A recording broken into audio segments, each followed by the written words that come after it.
உங்களை விரோதிக்கிறவர்கள், உங்களை பகைக்கிறவர்கள், உங்களை பார்த்து பொறாமப்படுறவங்க வந்து சொல்லணும், கர்த்தர் உன்னோடு இருக்கிறார் அன்றைக்கு. ஹல்லேலூயா. அதுதான் பெஸ்ட் சர்டிபிகேட். என் கணவர் எப்பவுமே சொல்வார் ஒரு வார்த்தையை, you know what is the best certificate?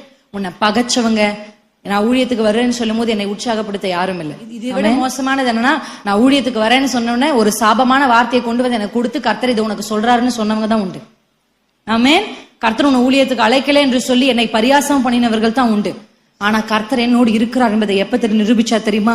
ஒன்றுமே இல்லாமல் எங்கோ இருந்த எனக்கு ஃபாதருடைய ஜெபத்தோட்டத்துல ஃபாதர் இப்படி நின்னு, நான் இங்க சேர்ல உட்காந்துட்டு, ஹல்லேலூயா, என் திருமணம் நடக்குது. ஃபாதர் சொல்றாரு, அழகா சிரிக்கிறாடா, எங்கடா இவளை பிடிச்ச.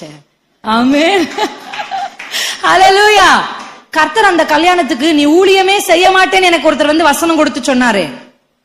அவர் தீர்க்கதரிசின்னு அவரே சொல்லிப்பாரு, சொன்னார் இல்லையா? அவரை வர வச்சிருந்தாரு.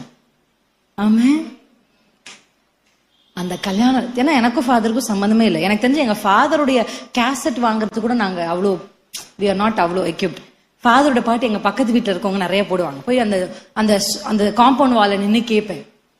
ஆமென்.